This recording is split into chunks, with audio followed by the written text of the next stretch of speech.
Hello students, let's continue with the lichens and mycorrhizae. So these lichens are the pollution indicators. Lichens are pollution indicators. Pollution indicators. And these grow in forests, grasslands, on rocks and on bark of trees. Bark of trees.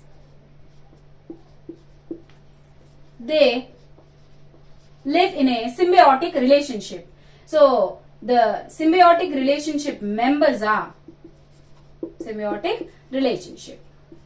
So sometimes this relationship is also called as helotism. That means the master-slave relationship. So the members of this symbiotic relationship are algae and fungi. So algae is called as phycobiont, and fungi is called as mycobiont. And the algal members are blue-green algae. Blue-green algae. And the example is cyanobacteria. Cyanobacteria. Example is cyanobacteria. And the mycobiont members are, they belong to the class Ascomycete and Basidiomycete. Ascomycete and Basidiomycete. Basidiomycete. So, when the fungi belongs to the Ascomycete class, they are called as ascolichens. Ascolichens. And when it belongs to the Basidiomycete, they are called as basidiolichens. Basidiolichens. And this blue-green algae performs photosynthesis. That means the cyanobacteria performs photosynthesis and prepares the food for the fungus. And these fungus, they provide protection, water and minerals to the algae. Water and minerals to the algae. As we said, these are pollution indicators. When the lichen thalli becomes black, and when it turns black, that means there is a higher levels of sulfur dioxide. Levels of sulfur dioxide in the atmosphere. Sulfur dioxide in the atmosphere. And let's draw the Vs of the lichen thallus. Vs of lichen thalli. So the vertical section of lichen thalli consists of the upper cortex, lower cortex, and the middle one. In between these both cortex, there is a algal zone. This is the algal zone. And here you can see the fungal mycelium. Fungal mycelium. So this is the cortex. And this is the lower cortex. And this lower cortex has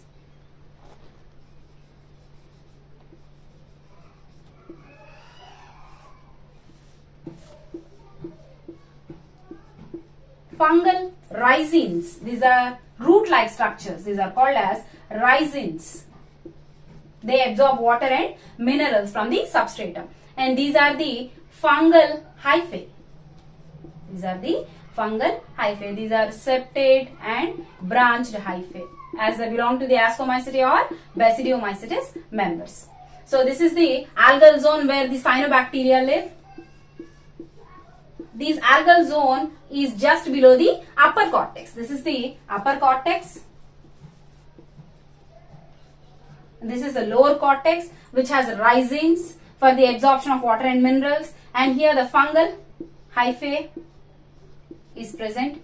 This is called as medulla. This is called as medulla. And this is the vertical section of the lichens. Now coming to the reproduction. reproduction. Coming to the reproduction of lichens. They reproduce vegetatively by fragmentation. Vegetatively by fragmentation. And asexually by soridia or soridium. These are powdery structures which consist of some of the hyphae. In between them there is the hyphae. This is the fungal hyphae, and these are the cyanobacteria. This is called as soridia. So this is soridia. And when these soridia, they liberate out and reach the suitable substratum, they reproduce as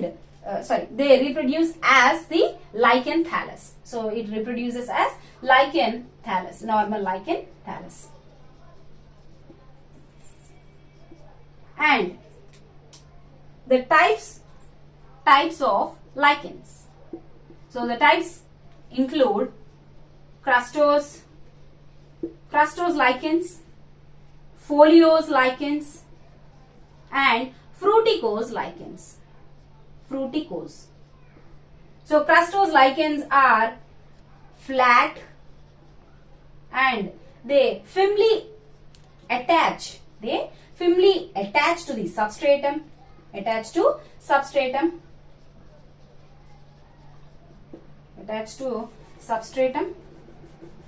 And they are the pioneers of succession. That means they can grow on rocks. Examples are graphis,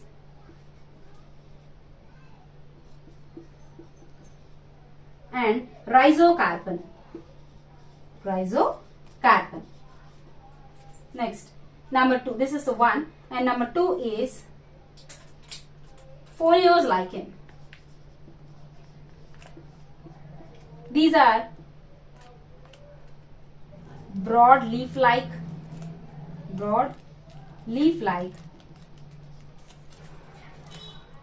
and they can't attach, or they loosely attach to the substratum.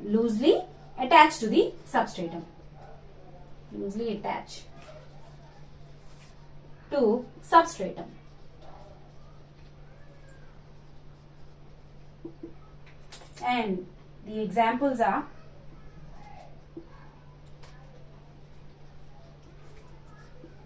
Peltigera and Parmelia. And the third one is fruticose lichens. These are called as old man's beard. Examples are Asnia and Cladonia. Asnia is used as a digestion stimulant.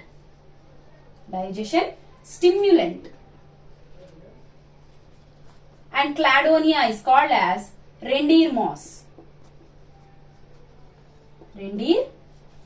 Because these animals feed on this Cladonia. So this is called as reindeer moss. And reindeer moss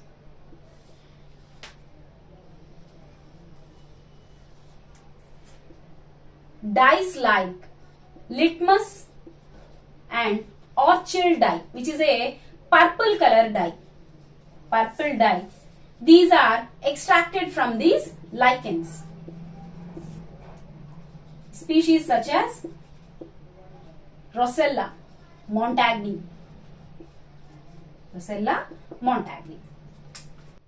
And this is about the lichens. Now coming to the mycorrhizae. these are also the symbionts. These are also the symbionts. So they live as a symbiont in higher plants, in roots of higher plants, and they have an association with the roots of higher plants. And these higher plants are cycas and pinus, such as gymnosperms. These are gymnosperms. Gymnosperms. And they provide phosphorus. They provide phosphorus. Phosphorus to the higher plants.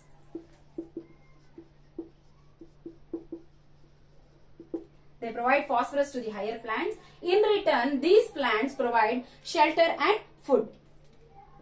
And these mycorrhizae are of two types. They are ectomycorrhizae and endomycorrhizae. So ectomycorrhizae, they attach to the root, and they do not penetrate into the root cortical cells. No penetration into the cortical cells.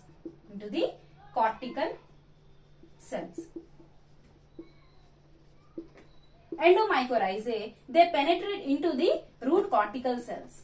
So they live in the inner cells of the cortex, penetrate into the cortical cells.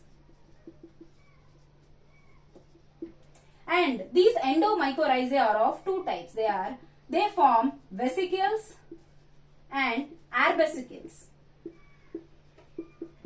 Vesicles and arbesicles. These vesicles are small bag-like structures, or small cyst-like structures in the small pockets, such as small pocket-like structures in the cortex. And these arbesicles are branched structures in these cortical cells. Cortical cells. So these endomycorrhizae are called as VAM fungi. VAM, vesicular arbesicular mycorrhizae. Vesicular arbesicular mycorrhizae. And this is about the mycorrhizae. So on completion of these lichens and mycorrhizae, we complete the biological classification, and we have already spoken about viruses, viroids, prions in the earlier classes. So this is the completion of biological classification.